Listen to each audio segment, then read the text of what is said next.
Then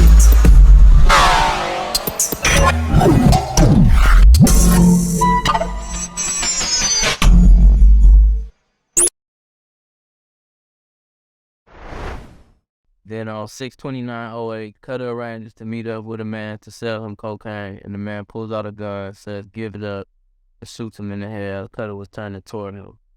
Walk me through that day from the beginning and just kind of give me your official account of everything that happened on that day. So, when his people were supposed to come and get something like early in the day, they just kept bullshitting around and everything. And finally they ended up coming. What they had wanted more than what they called for originally. And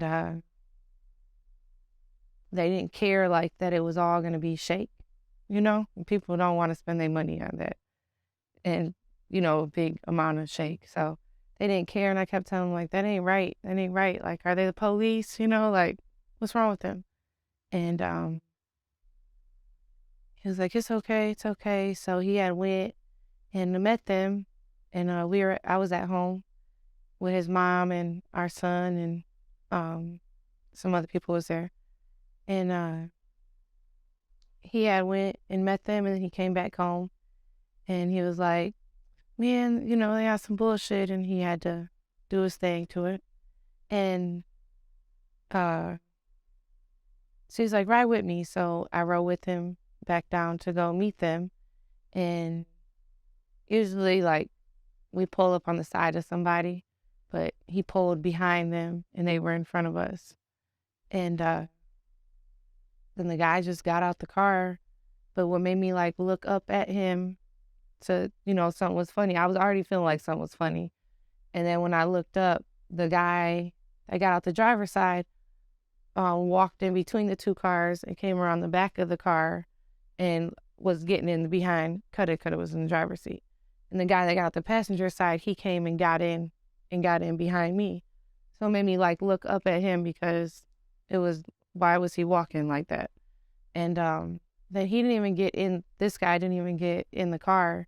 He just opened the door. And as he was saying, give me everything you got, like, it was just the fire of the gun just went off. He didn't even give him a chance to, you know, give him nothing or do nothing. And then he shot at me, but it, like, went past me and it lodged into the transmission of it went into the vent. It went into the transmission of the car, is what they had said, because they totaled the car out after that. And so I just took off running through the park. We was at Stanley Park, and I just took off running.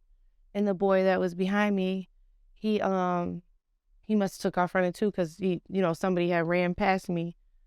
But I had fell in the park. My legs just felt like jello, and I had fell. And then I heard the tires of the car, like, skirting off. So I looked back, and Kutta was still sitting in the car, and all the doors were open, so the dome light was on, because it was at nighttime. And I went back to the car, and I just saw the blood everywhere. And I was just telling him, like, talk to me, like, you okay, you know, and he wasn't moving or saying anything at that time.